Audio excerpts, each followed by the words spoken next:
To say that I was not prepared for my CancerFace journey is the understatement of the century. In the past, I'd always associated cancer with, chemo and radiation. It never occurred to me that they would cut off your flesh, like remove your skin. Didn't even cross my mind. I'm Jennifer, and I would love to share my journey with you. However, I am a Navy veteran and a prison teacher, so I typically use bad language. It is what it is, so this may not be for you.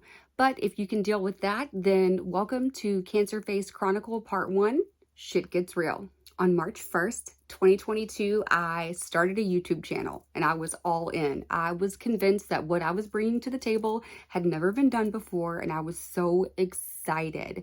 I had paid for a logo and an intro, voiceover, and all of the things to set my channel up. And 2 weeks later, I was diagnosed with skin cancer on my fucking face. Before my CancerFace journey, I had only ever heard of melanoma as far as skin cancer, but there are 3 very common types of skin cancer. There's squamous cell carcinoma, basal cell carcinoma, and melanoma. Now, within basal cell, there are different types of cancer within that little subgroup. So, what I had is the infiltrative basal cell carcinoma, and that means that it grows down instead of up to the surface of the skin. It actually goes deeper and deeper, which gives it much more chance to spread. You can see the BCC here, and you can see why it's not super alarming. Let me zoom in for you though. It just looked like a sore that would go away, but it would always come back. And it just time got away from me. So that's why it stayed there for so long. I had no idea what I was in for. The dermatologist recommended that we do the MOHS procedure. So I started doing research on that because MOHS procedure is considered to be the gold standard for skin cancer removal. So I looked into it and was trying to prepare myself for what was to come. After I had done the research, I was, pretty convinced that MOHS was the way to go as far as removing all of the cancer. So with the MOHS procedure, they go in and they will cut out a layer, and they take that layer of skin to their, little laboratory, and they check it under a microscope. And if they see cancer cells on the outside of the skin that they removed, they have to go back in because that means the cancer is still there. They'll go in and they'll remove another layer and check that under a microscope.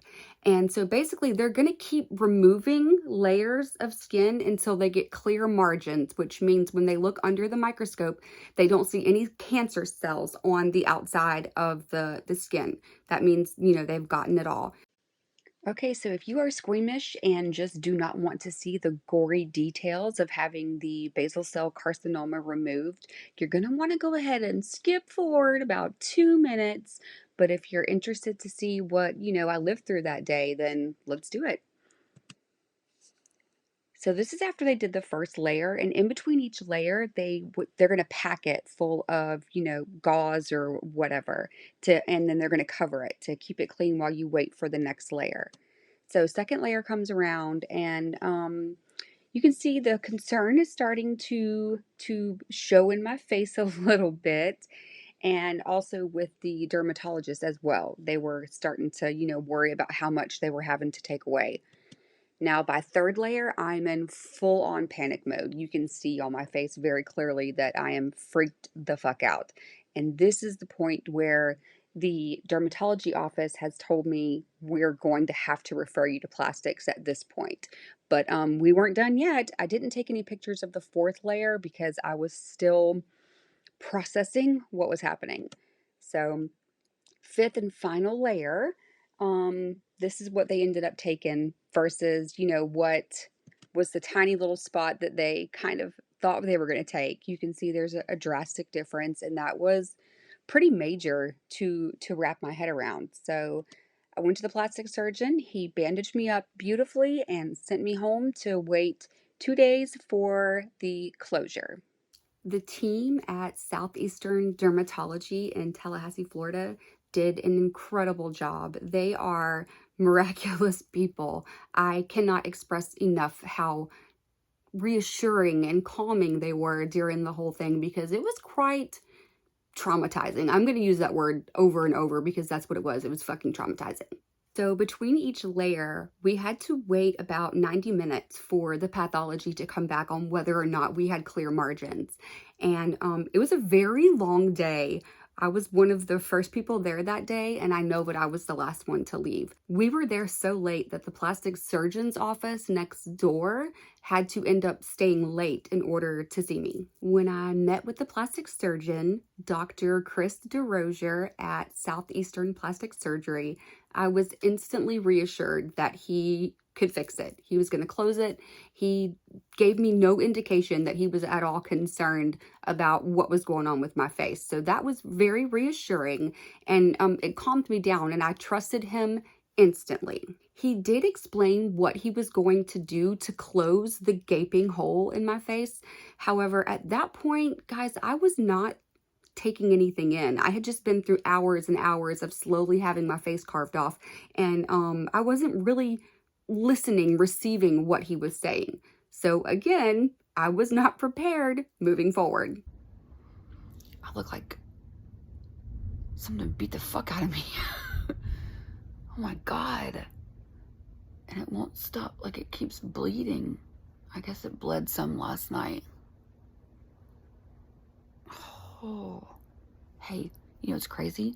Under this bandage, there's like no fucking face. There's no face. Ah! Okay, so this is the day of the plastic surgery. These pictures are not as gory, so because they were, closing the gaping wound in my face. This is what I looked like when I went home. Clearly very high there. No idea what was going on. Just knew that they had really worked me over. Now, thank God my mom, who is an amazing nurse, had come to stay with us because I was not prepared for what was going on under the bandages. So she was able to remove everything, and she also stopped me from pulling the bandage in the picture on the right that was stitched to my face. So yeah, they clearly wanted that bandage to stay there, but at the time we really couldn't figure out why. So she got me all cleaned up, and I was shocked, needless to say. I was quite shocked. So this is 2 days post-op, and you can see I look a little more relaxed. I was starting to get used to what was going on, and the swelling you can see has gone up, the bruising has gone up, and that would continue for another, day or two before it started to get better. The next couple of video clips are from my Facebook account to my friends and family, and the first one, the quality is kind of low, but you get what you get and you don't fuss a bit. All right, so we are day 4 post-op. The swelling has definitely gone down. The bruising is up, but it's getting better. The eye leaks constantly, like it's constantly leaking, and it's driving me fucking nuts. But that's what it is. It is what it is. So I can't feel the skin. There's no feeling, but I feel the pain. Like there's definitely pain. I was able to wash my hair today without getting my face wet, which was a task. It was a task, but I did it. So I think the scars are going to look really good once they start to heal up. I think they'll fade out just fine, but we have no idea what's going on under here because they stitched that bandage into place, so I can't see anything under it, and there's like this really gross goo around it because everything keeps leaking and bleeding, so I can't clean it. I can't get it wet, so I'll find that out tomorrow. I have follow-up with the plastic surgeon tomorrow. So all in all, yeah, the skin is so tight. Like, I get why people get facelifts. Now granted, I only have a fucking half of a facelift, so that's kind of weird, and I can't really smile yet. But the skin is so tight. Okay, so the yellow bandage mystery has been solved. They did do a skin graft. It's so gross. Ugh. Oh, it's disgusting.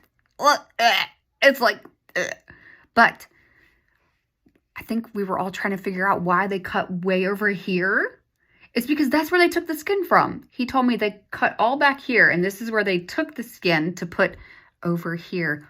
Ugh. Okay, so 52 stitches is the final count. Bam. It's so gross. Brr, brr. Oh, it's so nasty. Now, at this point in my healing process, I had been spending a lot of time on TikTok, and I was really drawn to like the makeup transformation videos where they'll like, swipe their hand or something and, completely change their look.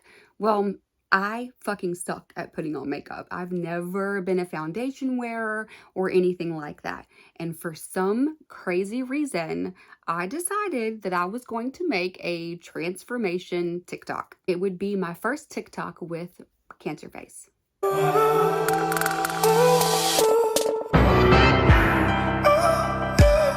So that video started to blow up, and something completely unexpected happened.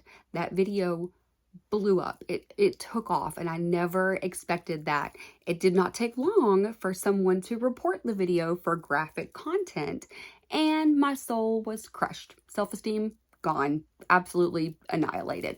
So I made this next video.